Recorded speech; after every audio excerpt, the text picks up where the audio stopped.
കേരളത്തിലെ വിശ്വാസി സമൂഹത്തിന് ചെറിയൊരു ആശ്വാസം കൂടിയെന്ന് പറയേണ്ടി വരും.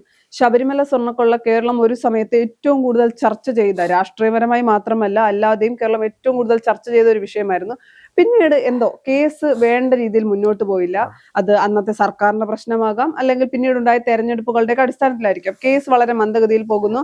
ജനങ്ങളും വിശ്വാസി സമൂഹവും പ്രതീക്ഷയോടെ നോക്കിയത് സർക്കാർ ഒന്ന് മാറുകയാണെങ്കിൽ ഏതെങ്കിലുമൊക്കെ തരത്തിൽ യഥാർത്ഥ പ്രതികളെ സമൂഹത്തിന്, കേരളത്തിന്റെ പൊതുസമൂഹത്തിന് മുന്നിൽ എത്തിക്കാൻ കഴിയുമെന്നുള്ളതൊക്കെയാണ്.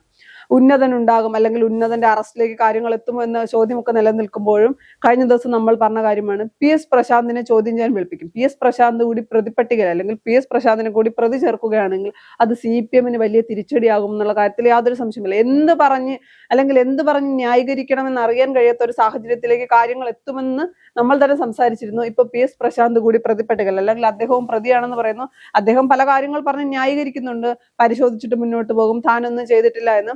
പക്ഷെ ആദ്യം പി എസ് പ്രശാന്ത് എടുത്തൊരു നിലപാടുണ്ടായിരുന്നു. ശബരിമല സ്വർണ്ണക്കൊള്ളയുമായി ബന്ധപ്പെട്ട വാർത്തകളൊക്കെ പുറത്തു വരുമ്പോൾ അതൊന്നും അന്വേഷിക്കേണ്ട കാര്യമില്ല, വലിയ പ്രശ്നങ്ങളൊന്നുമുള്ള കാര്യമല്ല എന്ന് പറഞ്ഞത് കുരുക്ക് തന്റെ നേർക്ക് വരുമോ എന്നുള്ള ഭയം കൊണ്ടായിരുന്നു എന്നല്ല ഇപ്പൊ വ്യക്തമാകുന്നത്.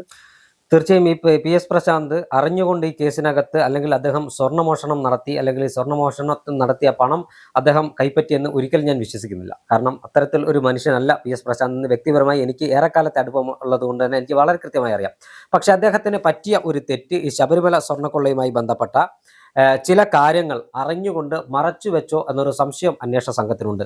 കാരണം അദ്ദേഹത്തിന്റെ കാലത്തടക്കം ഈ സ്വർണ്ണ കൊള്ളയുമായി ബന്ധപ്പെട്ട്, അല്ലെങ്കിൽ സ്വർണ്ണമോഷണം പോയിട്ടുണ്ടോ തുടങ്ങിയ കാര്യങ്ങളൊക്കെ അന്വേഷിച്ച് അന്വേഷണ സംഘം കണ്ടെത്തട്ടെ. അതിൽ ഒരു മുൻവിധിയോട് കൂടി വിധി പറയാൻ ഞാൻ ആളല്ല. പക്ഷേ പി എസ് പ്രശാന്തിന്റെ അദ്ദേഹത്തിന്റെ അറിവോടുകൂടി അദ്ദേഹം ഈ സ്വർണം മോഷ്ടിച്ച് വിൽപ്പന നടത്തി പണം സമ്പാദിച്ചില്ല എന്ന് എനിക്ക് 100% ഉറപ്പാണ്. അത് കാരണം അത്തരമൊരു വ്യക്തിയല്ല പി എസ് പ്രശാന്ത്. രണ്ടാമത്തെ ഒരു കാര്യം, ശബരിമല സ്വർണ്ണക്കൊള്ളയുമായി ബന്ധപ്പെട്ട ഏതുതരം അന്വേഷണം വരികയാണെങ്കിലും കേരളത്തിലെ ഭക്തരെ സംബന്ധിച്ചിടത്തോളം ഏറെ ആശ്വാസകരമായ ഒരു കാര്യമാണ്, അവർക്ക് ഏറെ സന്തോഷം നൽകുന്ന ഒരു കാര്യമാണ്. കാരണം ഒരു വർഷം ഏകദേശം 1 കോടിയിലധികം, 1 കോടിക്കടുത്ത് തീർത്ഥാടകർ എത്തുന്ന ഒരു ക്ഷേത്രമാണ് ശബരിമല അയ്യപ്പ ക്ഷേത്രം. അവിടെ മണ്ഡല മകരവിളക്ക മഹോത്സവത്തിന് നട തുറക്കുന്ന ദിവസങ്ങളിലൊക്കെ അഭൂതപൂർവമായ ഭക്തജന തിരക്ക് അനുഭവപ്പെടുന്ന കാലമാണ്. ശബരിമല സന്നിധാനത്തേക്ക് കേരളത്തിൽ നിന്ന് മാത്രമല്ല രാജ്യത്തെ മുഴുവൻ സംസ്ഥാനങ്ങളിൽ നിന്നും, രാജ്യത്തിന് പുറത്തുള്ള മറ്റ് അയൽ രാജ്യങ്ങളിൽ നിന്ന്, ശ്രീലങ്കയിൽ നിന്ന്, മലേഷ്യയിൽ നിന്ന്, നേപ്പാളിൽ നിന്നൊക്കെ ആളുകൾ സന്നിധാനത്ത് ദർശനത്തിനായി എത്താറുണ്ട്. അവർ ദർശനം നടത്തി മടങ്ങിപ്പോവാറുണ്ട്. ആ ശബരിമല സന്നിധാനത്ത് ദർശനത്തിന് എത്തുന്ന ഭക്തർ തങ്ങളുടെ സങ്കടങ്ങളെല്ലാം അയ്യപ്പന്റെ മുന്നിൽ കരഞ്ഞു പറഞ്ഞ് അവർ പറയുന്ന കാര്യങ്ങൾക്കൊക്കെ ഫലപ്രാപ്തി ഉണ്ടായാൽ തൊട്ടടുത്ത വർഷം അവർ വരും. അവർ മനസ്സിലുദ്ദേശിച്ച കാര്യങ്ങൾ സ്വർണമായും പണമായും ഒക്കെ കാണിക്കയായി അയ്യപ്പന് സമർപ്പിക്കും. ഇത്തരത്തിൽ കാണിക്കയായി സമർപ്പിച്ച സ്വർണം ഉൾപ്പെടെയാണ് അവിടെ നിന്നും മോഷണം നടത്തി വിറ്റത് എന്നാണ് അന്വേഷണ സംഘത്തിന്റെ കണ്ടെത്തൽ. അതിൽ തിരുവിതാംകൂർ ദേവസ്വം ബോർഡിന്റെ മുൻ പ്രസിഡന്റുമാരായിരുന്ന വാസു പ്രതിപട്ടികയിൽ ഉൾപ്പെട്ടു, ജയിലിൽ പോയി. പത്മകുമാർ, CPMന്റെ പത്തനംതിട്ട ജില്ലാ കമ്മിറ്റി അംഗമായ പത്മകുമാർ പ്രതിപട്ടികയിൽ ഉൾപ്പെട്ടു, ജയിലിൽ പോയി.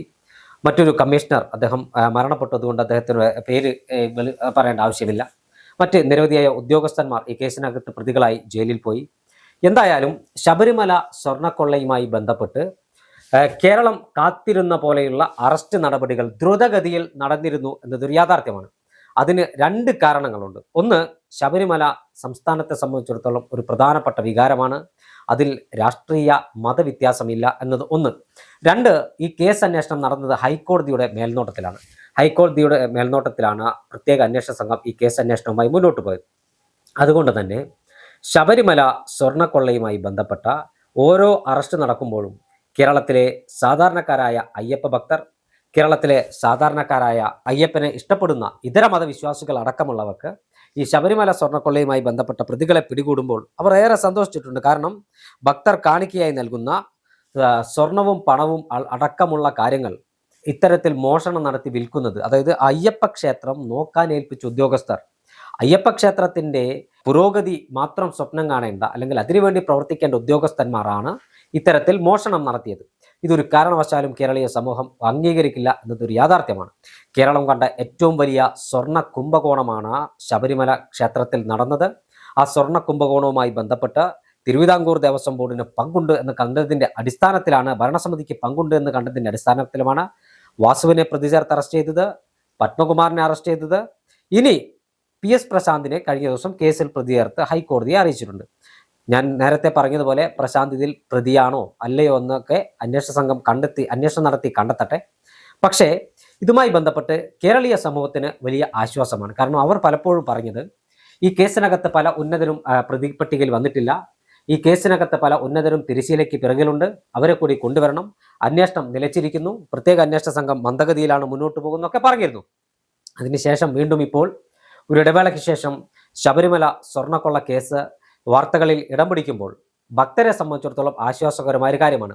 പക്ഷെ അതിൽ പ്രധാനപ്പെട്ട ഒരു കാര്യമുള്ളത്, ശബരിമല ക്ഷേത്രവുമായി ബന്ധപ്പെട്ട് നിരവധിയായ ഐതിഹ്യങ്ങളുണ്ട്. അതിൽ ഈ ഐതിഹ്യങ്ങളിൽ പലർക്കും വിശ്വസിക്കാതിരിക്കാം. ശബരിമല അയ്യപ്പൻ്റെ ഒരു തരി മണ്ണെടുത്ത ആളുകളൊക്കെ ഒന്നുകിൽ ജയിലിൽ പോവുകയോ അല്ലെങ്കിൽ മറ്റേതെങ്കിലും തരത്തിൽ അവർക്ക് അതിൻ്റെ പരിണിത ഫലം ലഭിച്ചിട്ടുണ്ട് എന്നാണ് അയ്യപ്പ ഭക്തർ പറയുന്ന. അയ്യപ്പനുമായി അടുത്തിടപഴകി, അതായത് അയ്യപ്പനെ തോളിൽ കയറ്റി നടന്ന ആളുകളല്ല, അവിടെ തന്ത്രിയായും അവിടെ പൂജാരിയായും എല്ലാം വന്ന ആളുകളുടെ പല കഥകളിൽ നിന്നും നമുക്ക് മനസ്സിലാക്കാൻ കഴിഞ്ഞൊരു കാര്യം. അതുകൊണ്ട് തന്നെ ഞാനിപ്പോഴും വിശ്വസിക്കുന്നത് ശബരിമല അയ്യപ്പൻ്റെ സ്വർണ്ണമോഷണത്തിന് ആരെല്ലാം അതിൻ്റെ പങ്ക് പറ്റിയിട്ടുണ്ടോ അവരെല്ലാം ഇന്നല്ലെങ്കിൽ നാളെ പൊതുസമൂഹത്തിൻ്റെ മുന്നിൽ തുറന്നു കാട്ടപ്പെടും, അവർ ശിക്ഷിക്കപ്പെടുമെന്ന കാര്യത്തിൽ ഒരു തർക്കവുമില്ല. എന്തായാലും ഒരു ഇടവേളയ്ക്ക് ശേഷം സ്വർണ്ണക്കൊള്ള കേസ് വീണ്ടും കേരളത്തിൽ ചർച്ചയ്ക്ക് ഇടം പിടിക്കുമ്പോൾ ഭക്തരെ സംബന്ധിച്ചിടത്തോളം ആശ്വാസകരമായ ഒരു കാര്യമല്ലേ? തീർച്ചയായും ഭക്തരെ സംബന്ധിച്ചിടത്തോളം വളരെ ആശ്വാസം നൽകുന്ന ഒരു കാര്യമാണ്. പക്ഷെ കേസ് എത്രത്തോളം ഇനി മുന്നോട്ട് പോകും, ഏതൊക്കെ രീതിയിലായിരിക്കും മുന്നോട്ട് പോകുന്നത് എന്നതൊരു ആശങ്കയുണ്ട്.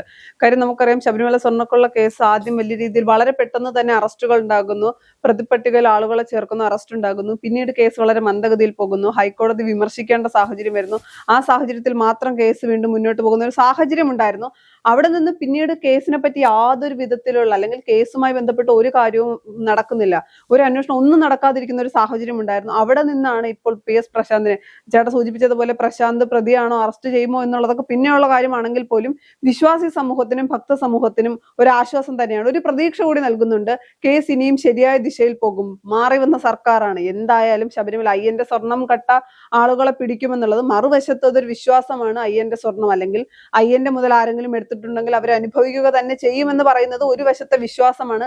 അവിടെ നിയമപരമായിട്ടുള്ള യാതൊരു മാനദണ്ഡങ്ങളും ഇല്ല, അതൊരു വിശ്വാസത്തിന്റെ മാത്രം അടിസ്ഥാനമാണ്. അത് വിശ്വാസി സമൂഹം വിശ്വസിക്കുന്നതാണ്. ഇന്നും കേരളത്തിലെ ഒരു വിഭാഗം വിശ്വസിക്കുന്നത് പിണറായി വിജയൻ അടക്കമുള്ളവരുടെ സർക്കാർ താഴെ വീണിട്ടുണ്ടെങ്കിൽ അതിന് പ്രധാന കാരണം ശബരിമല അയ്യന്റെ സ്വർണം കട്ടതാണ്. ആഗോള അയ്യപ്പ സംഗമം നടത്തി വോട്ടർമാരെ സ്വാധീനിക്കാൻ ശ്രമിക്കുന്നു, അത് തിരിച്ചടിയാകുന്നു. അത്തരം കാര്യങ്ങൾ തന്നെയാണ് കഴിഞ്ഞ സർക്കാരിനെ തിരിഞ്ഞു കുത്തിയതെന്ന് ഒരു വിഭാഗം വിശ്വസിക്കുമ്പോൾ മറുവശത്ത് നിയമപരമായി മുന്നോട്ട് പോകേണ്ടതുണ്ട്. ആരായിരിക്കും യഥാർത്ഥ, അല്ലെങ്കിൽ ആദ്യം മുതൽ പറയുന്ന കാര്യമുണ്ട്, ഇത്രയും പ്രതി ചേർത്തവരോ അറസ്റ്റ് ചെയ്തവരോ ഒന്നുമല്ല യഥാർത്ഥത്തിൽ ശബരിമല സ്വർണ്ണക്കൊള്ളയുടെ പിന്നിലുള്ള ആൾ.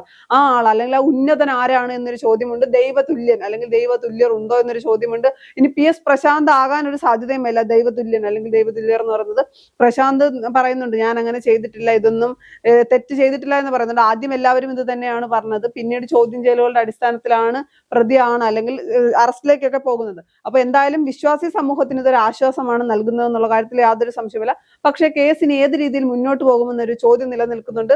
PS പ്രശാന്ത് മറ്റാരുടെയെങ്കിലും പേര് പറയുമോ എന്നൊരു ചോദ്യം കൂടി നിലനിൽക്കുന്നുണ്ട്. അപ്പൊ അത്തരത്തിൽ ശബരിമല വിഷയത്തിൽ കേരളത്തിൽ അല്ലെങ്കിൽ കേരളം ഏറ്റവും കൂടുതൽ അറിയാൻ ആഗ്രഹിക്കുന്ന കാര്യമാണ് ശബരിമല അയ്യന്റെ സ്വർണം കട്ട ഉന്നതൻ ആരാണെന്ന്. ഉന്നതനിലേക്ക് എത്തുമോ അതോ ഇതിനു മുൻപത്തെ പോലെ എവിടെയും എത്താതെ ഈ കേസ് പോകുമോ എന്നൊക്കെ കണ്ടറിയാം. തീർച്ചയായും ശബരിമല സ്വർണ്ണക്കൊള്ളയുമായി ബന്ധപ്പെട്ട അന്വേഷണം കാര്യക്ഷമമായി മുന്നോട്ട് പോകട്ടെ. എന്തായാലും കേരളീയ സമൂഹം ആഗ്രഹിച്ചതുപോലെ ഈ കേസിനകത്തെ മുഴുവൻ പ്രതികളും വരും ദിവസങ്ങൾ അറസ്റ്റിലാകട്ടെ എന്നാണ് കേരളീയ സമൂഹത്തിന്റെ ഒരു ആഗ്രഹം.